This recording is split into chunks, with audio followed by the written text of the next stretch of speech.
हम पुनीता चौधरी एगो बियाह के गीत गबै छी। आशा करै छी जे ई गीत सबके नीक लागत तऽ लाइक करब, सब्सक्राइब करब, कमेंट करब, शेयर करब। फेसबुक पर देखै छी तऽ फॉलो जरूर करब।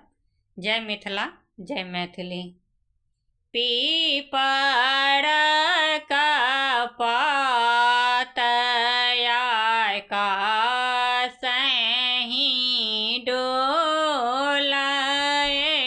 डोली गेल खेतक धान यो पीपर का पात आकासहि डोली गेल खेतक धान यो ताहि तर बाबा पलंग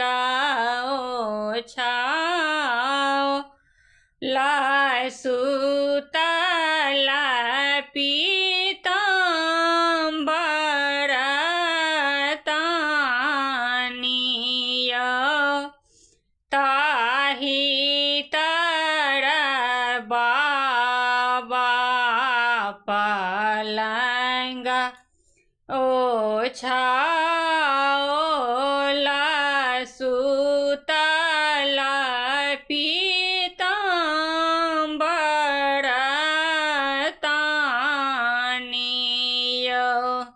आई हे माई पर हे पड़ोसी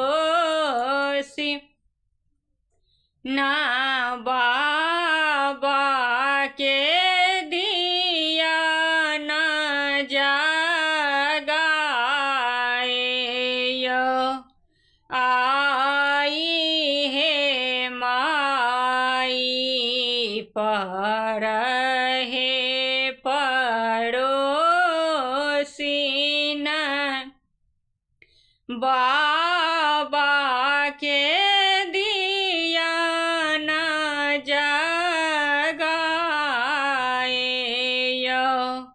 जिनका घर बाबा कन्या कुमारी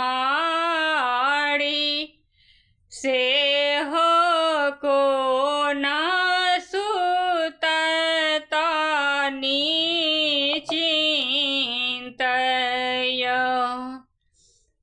जाऊ यो बाबा नग्रय अयोध्या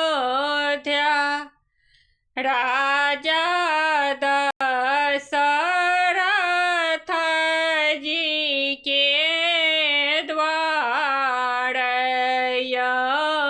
जाऊ यो बाबा नग्रय अयोध्या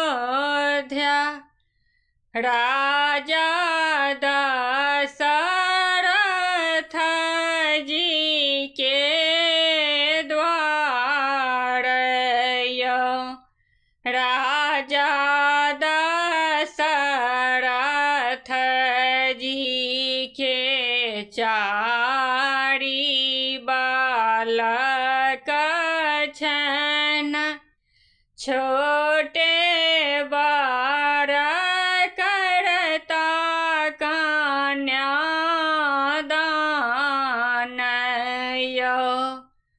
गोरहि देखी जनी भूलबैयो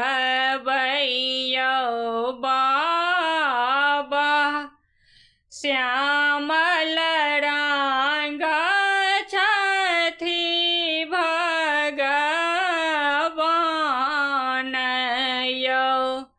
गोरहि देखी जनी भूलबै यौ बा श्यामल रंग छथि भगवान।